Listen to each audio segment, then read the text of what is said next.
Oh.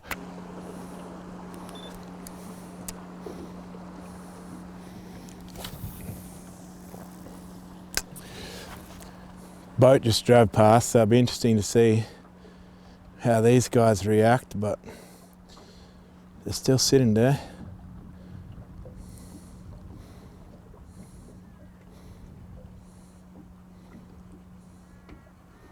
Oh, he's coming.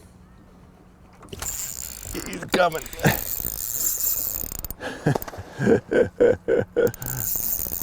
Whoa. Boat just literally drove past.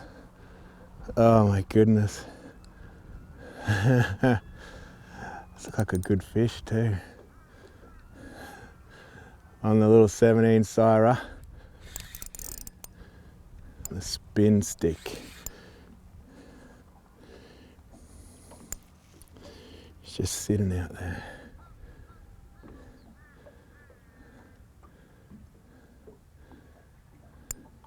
Wow. He's got himself tangled up maybe.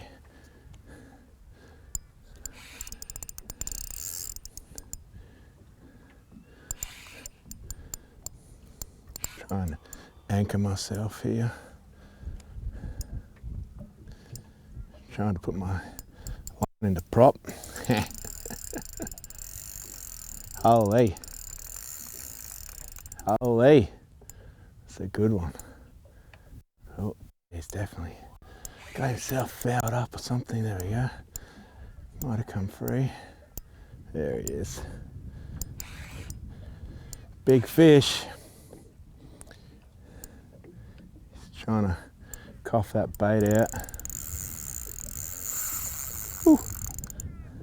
You can see him like popping his jaw under the water. Here's a mega one, especially for the spin rod. Wow. Little spin rod. Well, it's not really little. 5,000 twin power, but they surely make you work for them on a spin rod, that's for sure. There we go. That's number 3. See if I can show you in there. That's the 17 Syra on the vertical hook, pinned in there. How's that?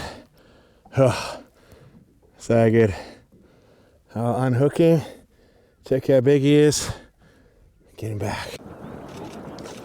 Oh my God. Oh my. I want to show you how I rig the Mikado Syra when I'm chasing impoundment barramundi. So there's a simple traditional sort of method to rig the Syra, and that is on a standard jig head like so. This one's a little bit torn from catching barramundi, and then attaching the Mikado Stinger Rig XL. The way I prefer to do it, depending on the technique I'm fishing, is this way. So as with the Mikado vertical screw-in lead jig head and the Mikado vertical treble. The majority of my fishing is done on the standard jig head with the Stinger Rig XL added on. But recently, when it comes to shaking the plastic in front of the fish, that vertical setup is literally designed for vertical fishing and shaking a plastic. So even though we're not vertically fishing those fish, I'm casting to them, I'm still essentially shaking that plastic and fishing it in a vertical manner. And the reason they're designed to fish vertically is that in the water, if I was to hold it there, that is how it will sit. It is balanced and will sit dead straight rather than hang, depending on how this setup works. This might hang in the water a bit, you know, with the weight of the hook and the way the plastic is rigged on the hook. So it's not going to look as natural, but if you're just retrieving it, that is fine on a standard jig head with that Stinger Rig. But if you're looking for a little bit more action, that vertical setup is definitely the way to go. So the Mikado Jaws vertical hooks come in an assortment of colours. They have a UV orange, a UV yellow, as well as the black nickel that I've been using predominantly in Awoonga in the daytime. So the idea of the vertical hook, obviously you have a treble hook, standard treble, 3 points, but it won't sit pinned in the plastic like that. Vertical hook has these little things on the back of the hook which hold it into the plastic. As you can see, it has no barb, so it doesn't tear the plastic every time it comes free. Then when you hook a barramundi, this will obviously pull free. Now you have the swivels here, Barramundi can't torsion your hook, and there's only one hook, so it's very unlikely that it's going to work against something else. And when he jumps and tries to throw, the weight of the plastic and the weight of the jig head is actually pulling the hook in better. And your plastic swings free, and very little damage is often done to the plastic in that way. So that setup consists of the vertical jig heads with the screw and the jaws double swivels to attach that vertical treble, and that is your vertical treble. That one is UV orange. I am running the black nickel ones. So in the 20 centimeter, I'm running a 2.0 on there, and in the 17 centimeter, the smaller Syra, I'm just running the 1.0. When it comes to your standard jig head, I'm running the Stinger Rig XL. I do upgrade the treble to a 2.0 though, just because I like a bigger gape on the treble there. How this one works, similar to the vertical hook, but my treble is swinging free. It is pinned in there from the Stinger Rig XL with that small pin. You have 3 swivels there, which prevents any torsion between these 2 hooks pretty much, and sends your whole plastic and everything free again. So it's less likely that this hook is going to pull if you're pinned into a Barramundi. So that is what the Stinger Rig XL looks like. It comes with 2 in a pack, and that is my 2 favourite ways to rig the Mikado Syra. Just want to run through 2 simple techniques that I use and 2 different ways that I rig the bait. So that is on a standard jig head with the Stinger Rig XL attached. As you can tell, the Syra is super soft. It actually has ridges all over the bait as well that create I guess like a sense of noise in the water the Barramundi can pick up on, and a little bit of vibration. But if you wind this thing quick, the tail goes left and right, and any sort of movement, the tail's going up and down. So these things are salt infused, so that means that they'll float, as well as they are shrimp scented. So when a Barramundi gets behind this thing, he's going to eat it. So one of the simplest and most common techniques I use with the Mikado Syra is simply just a straight roll. If I'm fishing on live sonar like this, for example, I'll cast out, I will lead the Barramundi with the lure to make sure I'm in front of him. Once he gets behind that lure, I then just essentially keep increasing my pace to get him more and more excited. And normally, inside a bite window or a tide change, etc., that is enough for them to commit and bite the bait. If they don't eat it, I just keep increasing that pace until you get sort of, say, 10 meters away from the boat, and you're running out of space, then I'll back off. And if they don't commit to it, then they probably never were. If I'm just fishing weed beds, for example, points, things like that, the only difference I will say is just make sure that your jig head weight, typically I'm running a 1/2 ounce, but if you're running super shallow water, even go down to a 1/4, but a 1/2 ounce, or you can go to a 3/8, but the 1/2 ounce is a pretty common weight for most depths of water. But if you're on a weed bed that's, I guess, shallower than sort of 5 to 6 feet, you might want to back it off a little bit, otherwise you're forced to run too much speed. You're going to be running it too quickly, and you can't slow down and really get it in the face of those barramundi. Amateur. Didn't have any audio. Whoa. Here comes Jumpy. Oh, that's sick. Oh. Increase the pace on that guy. Twice, actually.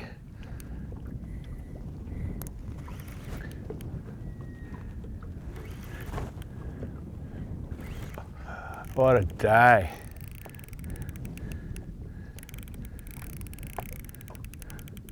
What a day.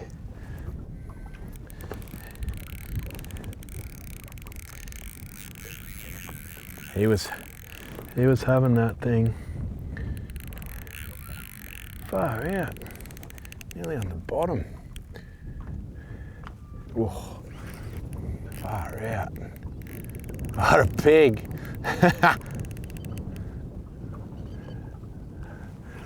You forget how hard they fight.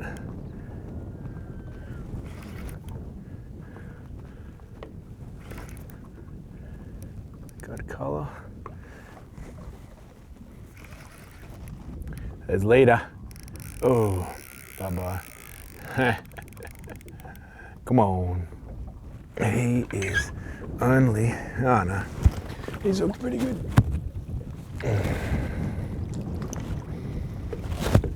Oh my goodness.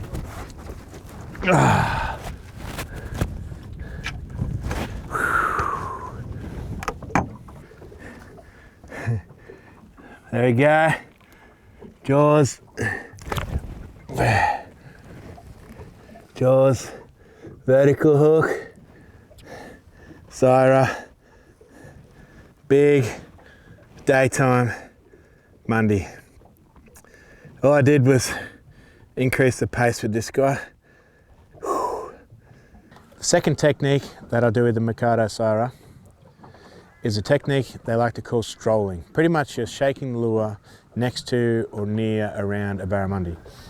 You can do this in weed beds. You cast in there and just shake your way out until you think you're out of the weed bed range and then start rolling it back.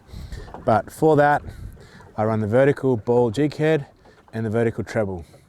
This just means that the bait is going to have a lot more rock, and as you know, barramundi like to get under the bait. When they get under this thing, they're not seeing anything other than really the belly of the bait. There's no stinger hook there, there's nothing. You could do this with just a standard jig head, but with a standard jig head only have one hook point, and you have a lot bigger barb, etc. on a standard jig head than you do on fine gauge trebles. And when you hook one on this, it's going to pull free of the lure. It's very unlikely that fish is going to get off when he's pinned on this treble, free swinging there with those swivels. So the technique with this one, and the reason I have this on the spin rod, this is down to 10 grams. So I want to have a light bait that I can hover there and keep there for a lot longer period of time. All I'm going to do, similar deal, on live, I'm going to lead the fish with the bait. Then when I get closer to him and I know that he should be able to see it, you just start shaking it, and you're still trying to keep the lure sort of just above the fish, but you're sort of pretty aggressively shaking it. And what is happening with that lure then, it's going to jump side to side, as well as like wiggle its tail and carry on. But you'll be surprised how much attention that bait will get and how quickly they'll light up on live in particular when you're doing that with a lure. Majority of the time, they don't really follow when you're doing that technique. As soon as they get to it, they're going to crack it. If they don't, all I'll do is similar to my other technique, is I just shake faster and wind a little bit quicker, and they'll either kill it or they'll quit and swim away. So that is pretty much the two techniques and the two ways to rig the Mikado Syra.